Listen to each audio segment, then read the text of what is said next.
Tuberculosis एक common बीमारी है जिसको कि अक्सर हम लोग फेफड़ों की टीबी के नाम से जानते हैं, जिसको हिंदी में क्षय रोग भी कहा जाता है। इसमें क्या होता है कि पूरी शरीर का क्षय होने लग जाता है। ये माइकोबैक्टीरियम ट्यूबरकुलोसिस एक बैक्टीरिया है जिसके कारण यह बीमारी होती है। ट्यूबरकुलोसिस को आम जनता फेफड़ों की टीबी से समझती है, जिसको पल्मोनरी ट्यूबरकुलोसिस कहते हैं। फेफड़ों के अलावा यह बीमारी लीवर, किडनी, ब्रेन, यूट्रस, गर्भाशय, जिसको आम भाषा में बच्चेदानी भी कह सकते हैं, इसमें ट्यूबरकुलोसिस होने पर क्या होता है कि इन ऑर्गन में गांठ बन जाती है। फेफड़ों के अलावा दूसरे ऑर्गन में होने के कारण ट्यूबरकुलोसिस को एक्स्ट्रा पल्मोनरी ट्यूबरकुलोसिस कहते हैं। Pulmonary tuberculosis is communicable disease. इसको आम भाषा में ऐसे समझ सकते हैं कि जो फेफड़ों की टीबी के मरीज है, उनके खांसते या छींकते वक्त यह ट्यूबरकुलोसिस एक व्यक्ति से दूसरे व्यक्ति में ड्रॉपलेट के थ्रू हवा या सांस के द्वारा फैल सकती है। इसलिए पल्मोनरी ट्यूबरकुलोसिस के जो पेशेंट है उनको विशेषकर एक बात ध्यान रखनी है कि जब भी वह खांसे या छींके तो अपने मुंह पर रुमाल या कोई भी कपड़ा लगा ले, ताकि यह बीमारी आपसे दूसरे व्यक्ति को ना फैल सके। अब हम इसके लक्षणों के बारे में बात करते हैं, जिसको देख के आप पहचान सकते हो कि हमें यह ट्यूबरकुलोसिस की बीमारी है या नहीं।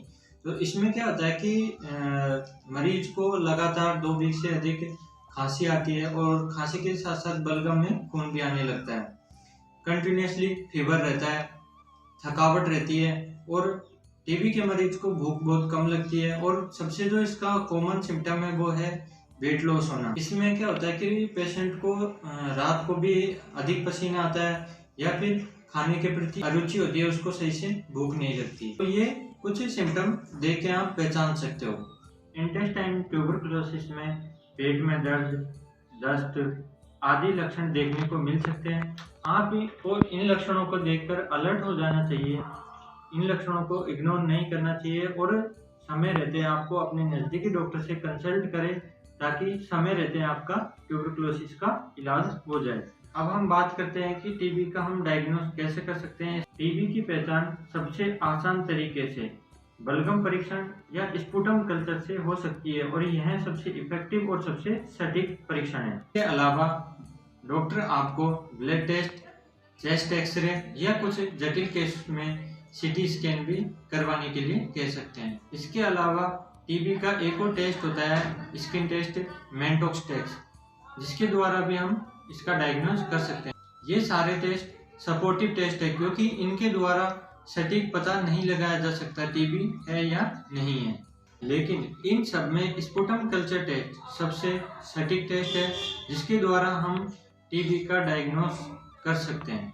इसके अलावा टीबी के इलाज में 3 चीज़ें सबसे महत्वपूर्ण होती है: सही दवा, सही खुराक और सही समय तक उस दवा को लेना जरूरी होता है। अगर पेशेंट इन तीनों चीज़ों को फॉलो करता है तो वह अपनी टीबी को जड़ से खत्म कर सकता है, अन्यथा उसकी बीमारी कभी भी जड़ से खत्म नहीं हो सकती, उल्टा वह अपनी बीमारी को बढ़ावा दे रहा होता है।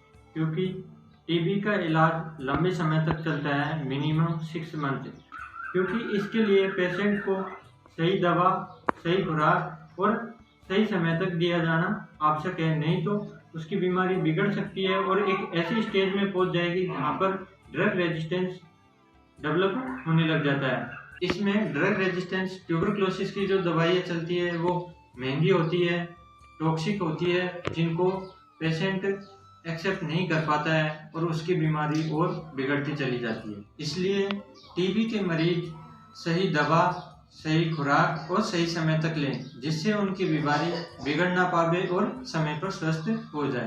टीबी के ट्रीटमेंट के साथ साथ इसकी रोकथाम भी बहुत ज़रूरी है।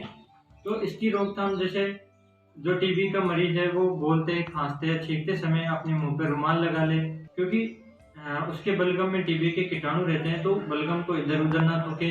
और टीबी के पेशेंट को स्मोकिंग बिल्कुल बंद कर देनी चाहिए, क्योंकि उससे भी आपके लंग्स खराब होते हैं। अल्कोहल का सेवन नहीं करना है आपको। टीबी के मरीज खासतौर पर ध्यान रखें कि जो प्रदूषित इलाकों में नहीं जाए।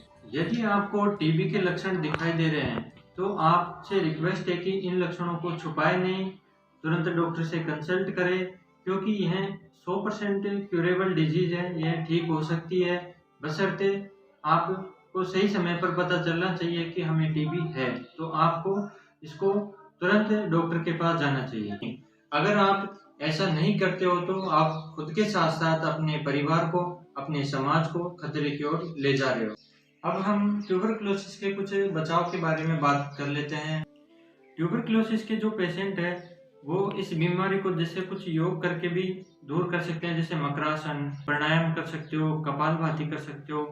टीबी के मरीज को एकदम से सारी एक्सरसाइज नहीं करनी चाहिए, उसको धीरे धीरे स्टार्ट करनी चाहिए, क्योंकि उसको एक साथ स्टार्ट करेगा तो प्रॉब्लम आ सकती है। और आप एक्सरसाइज कीजिए, घर पे अच्छा खाना खाइए, तो आप स्वस्थ रह सकते हो, टीबी की बीमारी को दूर भगा सकते हो, बशर्ते आप साथ साथ में समय पर उपचार लेते रहिए। Thank you guys.